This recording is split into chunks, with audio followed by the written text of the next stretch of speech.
Bismillahirrahmanirrahim. Assalamualaikum warahmatullahi wabarakatuh. Anak-anakku semuanya kelas 12 MIPA 2. Ya, alhamdulillah kita masih bertemu kembali di mata pelajaran pendidikan kewarganegaraan, yaitu pendidikan tentang sikap karakter kita semua. Ya, sebelum kita akan mempelajari tentang kasus-kasus pelanggaran hak dan pengingkaran kewajiban warga negara, saya akan membacakan apa sih tujuan kita mempelajari bab 1 ini. Itu pertama, menghargai perbedaan yang merupakan anugerah Tuhan Yang Maha Esa dalam rangka penghormatan hak asasi manusia. Lalu, tanggap dan proaktif terhadap berbagai pelanggaran hak dan pengingkaran kewajiban warga negara.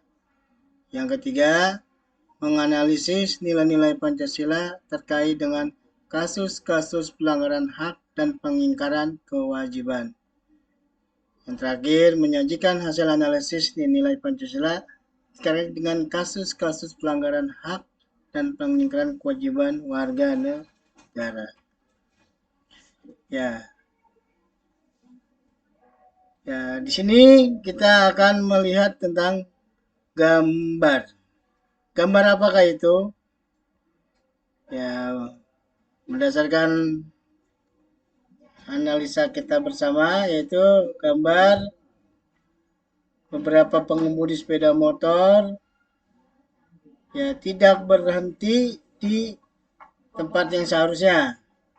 Dia mengambil hak pengguna jalan kaki. Ya. Apa itu hak warga negara? Hak warga negara merupakan segala sesuatu yang harus diperoleh warga negara dari pemerintah ataupun negara. Menurut Profesor Dr. Notonegoro, hak adalah kuasa atau apapun untuk menerima atau melakukan sesuatu yang semestinya diterima atau dilakukan oleh pihak tertentu dan tidak dapat dilakukan oleh pihak lain, yang pada prinsipnya dapat dituntut secara paksa olehnya. Kemudian menurut konstitusi nasional kita, ya, hak adalah hak yang dijamin di dalam dan dilindungi oleh Undang-Undang Dasar Negara Republik Indonesia. Sedangkan apa itu kewajiban? Kewajiban yaitu beban untuk memberikan sesuatu yang semestinya diberikan secara terus-menerus oleh pihak manapun yang pada prinsipnya dapat dituntut secara paksa oleh pihak yang berkepentingan. Ya. Makna hak dan kewajiban warga negara. Ya. Warga negara menurut Kamus Besar Bahasa Indonesia adalah penduduk dari sebuah negara yang berdasarkan keturunan, tempat kelahiran, dan sebagainya yang mempunyai kewajiban dan hak penuh sebagai anggota atau warga negara itu. Hak dan kewajiban warga negara berarti kekuasaan yang benar atas sesuatu dan harus dilakukan oleh penduduk sebuah negara. Ya, substansi hak dan kewajiban warga negara dalam Pancasila. Sebagai dasar negara, ideologi bangsa, filsafat ataupun falsafah, serta pandangan hidup bangsa, Pancasila mengandung nilai dasar, instrumental, nilai praktis, dan nilai dasar ini biasanya disebut sebagai nilai ideal. Nilai-nilai yang terkandung dalam Pancasila, yaitu pertama, nilai yang terkandung dalam sila pertama adalah adanya pengakuan keyakinan bangsa terhadap Tuhan Yang Maha Esa.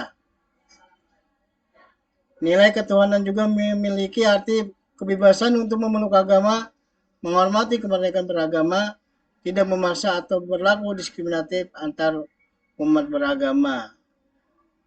Nilai dasar yang terkandung dalam nilai atau sila kedua adalah kesadaran sikap dan perilaku agar sesuai dengan nilai-nilai moral dalam hidup bersama atas dasar tuntunan hati nurani dengan memperlakukan sesuatu hal sebagaimana mestinya. Nilai sila ketiga, keempat, dan kelima, serta seterusnya.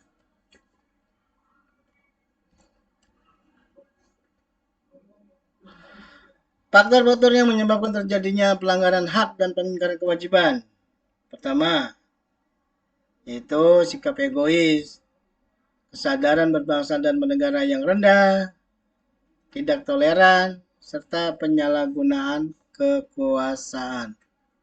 Yang keempat, faktor ini yang paling utama mengapa seseorang melakukan pelanggaran hak dan pengingkaran kewajiban. Ya.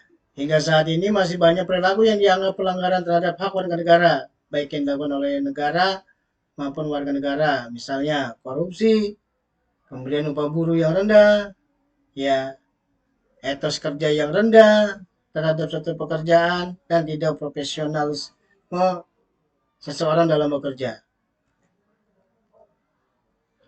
Nah, ini merupakan contoh-contoh kasus pelanggaran hak asasi manusia. Seperti kasus 98, penculikan aktivis dan para mahasiswa. Kasus terbunuhnya wartawan Udin di Harian Umum Bernas, yaitu di Yogyakarta. Peristiwa bom Bali, peristiwa Trisakti dan Semanggi, serta yang lainnya. Contoh pelanggaran HAM di lingkungan keluarga. Orang tua memaksakan keinginan kepada anaknya, orang tua menganiaya anaknya, anak melawan saudara, anak juga menganiaya orang tua, dan sebagainya. Contoh pelanggaran HAM di sekolah, oknum guru melakukan kekerasan fisik kepada siswanya, siswa melakukan tawuran, ya, pembulian, dan sebagainya. Ya, sampai sini mungkin pembelajaran kita di bab 1. Mudah-mudahan materi ini mendapatkan manfaat yang sebesar-besarnya buat kita semua. Amin. Ya, mungkin jika ada pertanyaan, langsung aja dikomunikasikan di sesi tanya jawab. Sekian. Assalamualaikum warahmatullahi wabarakatuh.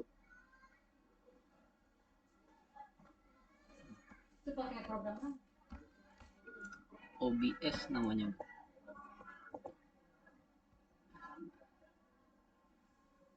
Yang penting mah ada. Mau jelek mau apa gitu.